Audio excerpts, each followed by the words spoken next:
मोहतरम नाज़रीन, आपको वज़ू करने का मसनून तरीक़ा बताते हैं कि किस तरीके से हम वज़ू करके सुन्नत के सवाब को पा सकते हैं। क्योंकि अल्लाह के नबी सल्लल्लाहु अलैहि वसल्लम ने इरशाद फरमाया कि एक सुन्नत को ज़िंदा करना 100 शहीद के सवाब के बराबर है। तो सबसे पहले हमने मिसवाक करना है, उसके बाद हमने बिस्मिल्लाहिर्रहमानिर्रहीम पढ़ना है। बिस्मिल्लाह पढ़ के वज़ू शुरू करना है और पानी को ज़ाया नहीं करना। बिस्मिल्लाहिल अज़ीम वल्हम्दुलिल्लाहि अला दीनिल इस्लाम। उसके बाद अगर ये दुआ ना आती हो तो बिस्मिल्लाहिर्रहमानिर्रहीम काफ़ी है। तो बिस्मिल्लाहिर्रहमानिर्रहीम पढ़ के अच्छी तरह हाथों को धोएंगे। हाथों को धोकर 3 बार कुली करेंगे और कुली करने में मुबालगा करेंगे, फुल मुँह भर के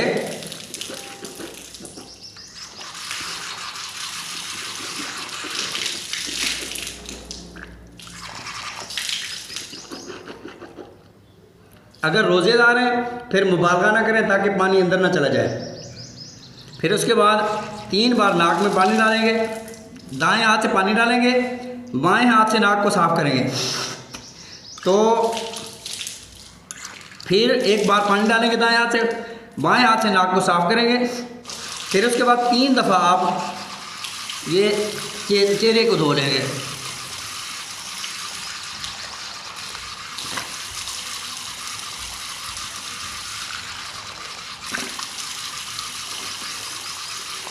अगर आपकी दाढ़ी घनी है और दाढ़ी के जो हैं ये खाल नज़र नहीं आ रही, दाढ़ी बहुत ज़्यादा घनी है, तो आप ये ऐसे करके खिलाल कर लें, दाढ़ी का खिलाल कर लें। और अगर दाढ़ी घनी नहीं है, खाल नज़र आ रही है, फिर इस खाल तक पानी का पहुंचाना ज़रूरी है।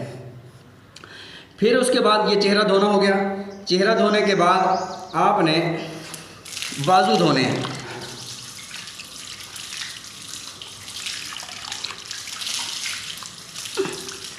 तीन बार, पहले 3 बार इसको, फिर 3 बार इसको, 3 बार बाजू धोना हो गया। फिर उसके बाद सर का मसा करना है।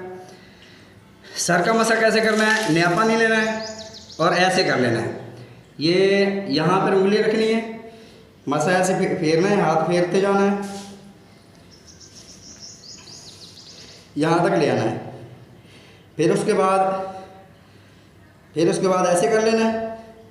और ये कानों का जो पुश्त है, कानों की पुश्त है, इसका मसा जो है वो अंगूठों के साथ करना है। कान के अंदर का मसा छोटी उंगली के साथ और शहादतैन की उंगली के साथ ऐसे कर लेना है। ये मसा हो गया। फिर उसके बाद जो है पाँव धोने हैं। पाँव कैसे धोने हैं? ये टखनों समेत पाँव को धोना है।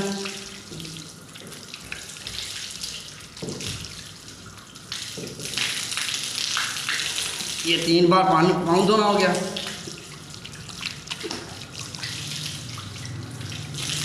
मोहतरम नाज़रीन, वज़ू के बाद हमने अशहदु अल्ला इलाहा इल्लल्लाह व अशहदु अन्ना मुहम्मदन अब्दुहु व रसूलुहु पढ़ना है।